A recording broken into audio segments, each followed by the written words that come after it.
बहू ने भगाई चुड़ैल। एक छोटे से गांव में एक साधारण परिवार रहता था।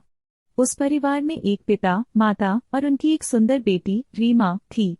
रीमा बहुत ही समझदार और मेहनती थी और उसका सपना था कि वह बड़े होकर एक शिक्षिका बने। लेकिन गांव में एक अजीब सी बात चल रही थी। लोग कहते थे, वहाँ एक चुड़ैल है जो सुंदर लड़कियों का अपहरण कर लेती है। रीमा की माँ उसे बार बार चेतावनी देती थी। तुम रात को बाहर न जाया करो और थोड़ा सावधान रखो। लेकिन रीमा ने कभी इस बात पर ध्यान नहीं दिया। वह अपने सपनों में खोई रहती थी। एक दिन रीमा की शादी उसके गांव के पास एक छोटा सा गांव था वहां तय हो गई।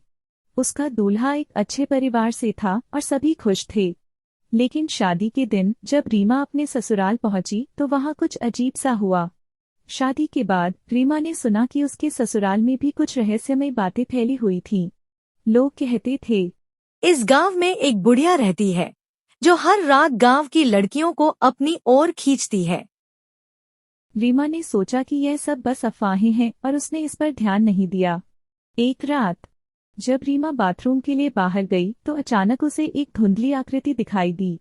वह आकृति धीरे धीरे उसके पास आई और कहा, तुम्हें मेरी शक्ति चाहिए? अगर तुम मेरी मदद करो तो मैं तुम्हें सब कुछ दे सकती हूँ। रीमा डर गई और वहां से भाग गई, लेकिन उसने सोचा कि शायद यह सिर्फ उसका भ्रम है। अगली रात रीमा ने सोचा पता नहीं वह क्या था। आज जाकर देखी क्या वह सच में था या झूठ। वह फिर से उसी आकृति के सामने आई। इस बार आकृति ने कहा, मैं तुमसे एक सौदा करना चाहती हूँ। तुम मेरी मदद करो और मैं तुम्हें ताकतवर बना दूंगी। मैं नहीं जानती कि तुम कौन हो और तुम क्या चाहती हो। मैं एक चुड़ैल हूँ और मुझे तुमसे मदद चाहिए। तुम मुझे अपनी आत्मा दोगी और मैं तुम्हें सभी इच्छाएं पूरी करूंगी। रीमा ने तुरंत मना कर दिया, लेकिन चुड़ैल ने उसे डराने की कोशिश की। उसने कहा, अगर तुम मेरी मदद नहीं करोगी तो मैं तुम्हें और गांव वालों को बर्बाद कर दूंगी।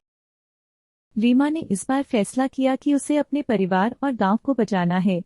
उसने ससुराल वालों से बात की और उन्हें चुड़ैल के बारे में बताया। ससुराल वाले भी उससे सहमत हुए और सबने मिलकर एक योजना बनाई। उन्होंने एक पुजारी को बुलाया। चुड़ैल को हराने के लिए एक विशेष पूजा करनी होगी। पूजा की तैयारी शुरू हुई। सभी गांव वाले एकत्रित हुए और पूजा शुरू की। जैसे ही पूजा का समय आया, चुड़ैल ने रीमा को अपनी शक्ति से प्रभावित करने की कोशिश की। लेकिन रीमा ने हिम्मत नहीं हारी और पूजा में भाग लिया। पूजा के दौरान रीमा ने भगवान से प्रार्थना की कि वह और उसके परिवार को इस चुड़ैल से बचाए। पूजा के अंत में पुजारी ने मंत्र पढ़ा और अचानक एक तेज रोशनी हुई।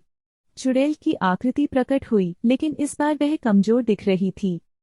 पुजारी ने कहा, तुम्हारी शक्ति अब खत्म हो चुकी है। तुम अब इस गांव में नहीं रह सकती। मैं वापस आऊंगी। और उसी समय वह वहां से गायब हो गई। गांव में सभी लोग खुश थे। रीमा ने अपनी बहादुरी और समझदारी से न केवल अपने परिवार को बल्कि पूरे गांव को बचाया।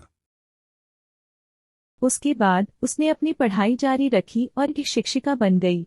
उसने गांव के बच्चों को पढ़ाना शुरू कर दिया। गांव के लोग रीमा की बहादुरी की कहानी सुनकर गर्वित थे। उसने न केवल चुड़ैल को हराया बल्कि गांव के बच्चों में भी विश्वास और साहस भरा। लेकिन एक रात गांव में अजीब सी बातें होने लगी। कुछ बच्चे स्कूल से लौटते समय रास्ते में खो गए और जंगल में मिले लोग फिर से उस चुड़ैल की चर्चा करने लगे। गांव के बूढ़े लोग कहते थे, वह अभी भी आसपास है और अपनी शक्ति वापस पाने की कोशिश कर रही है। रीमा अब एक शिक्षिका बन चुकी थी। उसने तय किया कि उसे इस समस्या का हल खोजना होगा। उसने अपने विद्यार्थियों को समझाया, तुम्हें हमेशा एक दूसरे की मदद करनी चाहिए। वह बच्चों को सिखाने लगी कि एकता में ही शक्ति है। लेकिन उसे यह भी पता था कि असली खतरा अभी खत्म नहीं हुआ था। एक दिन रीमा की एक छात्रा छोटी सी सुनीता स्कूल नहीं आई। रीमा चिंतित हो गई। रीमा को लगा, कहीं चुड़ैल ने उसको गायब तो नहीं कर दिया। रीमा उसके घर गई। वहां उसके माता पिता ने बताया, सुनीता को अजीब सपने आ रहे हैं जिसमें वह उसी चुड़ैल को देखती है। रीमा ने तुरंत महसूस किया कि यह सब वही चुड़ैल कर रही है। उसे पता था कि अब उसे कुछ करना होगा। रीमा ने अपने दोस्तों और ससुराल वालों को बुलाया और उन्हें इस बारे में बताया। सबने मिलकर तय किया कि उन्हें सुनीता को बचाने के लिए एक योजना बनानी होगी। उन्होंने फिर से पुजारी को बुलाया, जो उन्हें सलाह देने आया। पुजारी ने कहा, तुम्हें उस चुड़ैल को अपने स्थान पर लाना होगा ताकि तुम उसे फिर से हराने का प्रयास कर सको। रीमा और उसके दोस्तों ने एक विशेष तिथि चुनी। जब चांद पूरा निकलेगा और पूरी रोशनी गांव में फैली होगी, तब हम चुड़ैल को बुलाएंगे। उन्होंने गांव के सभी लोगों को एकत्रित किया और योजना बनाई। हर कोई जानता था कि यह बहुत खतरनाक था, लेकिन उन्होंने साहस नहीं खोया। उन्होंने तय किया कि वे एक रात जंगल में रहेंगे और चुड़ैल को लाने के लिए उसके पुराने खंडहर में बुलाएंगे। चांदनी रात आई। रीमा, उसके दोस्तों और कुछ गांव वालों ने एकत्र होकर जंगल की ओर बढ़े। जंगल में घने पेड़ और अंधेरा था, लेकिन सबने एक दूसरे का हौसला बढ़ाया। वे खंडहर के पास पहुंचे और वहां सबने मिलकर मंत्र का जाप करना शुरू किया। जैसे ही मंत्र की ध्वनि गूंजने लगी, अचानक हवा में एक खामोशी छा गई। फिर से वही धुंधली आकृति प्रकट हुई। यह वही चुड़ैल थी जो रीमा से पहले मिली थी। उसने कहा, तुमने फिर से मुझे बुलाया है? तुम मुझे नहीं रोक सकोगी। रीमा ने हिम्मत जुटाई और कहा, हम डरने वाले नहीं हैं। तुमने गांव के बच्चों को परेशान किया है, लेकिन अब हम तुम्हें हराएंगे। तुम सबको खत्म कर दूंगी। लेकिन इस बार रीमा ने अपने दोस्तों से कहा, एकजुट होकर एक साथ मंत्र का जाप करें। जैसे ही सबने एक साथ मंत्र पढ़ा, चुड़ैल की शक्ति धीरे धीरे कम होने लगी। रीमा ने उसे चेतावनी दी, अगर तुम गांव में वापस आई, तो तुम्हें और भी बुरा परिणाम भुगतना पड़ेगा।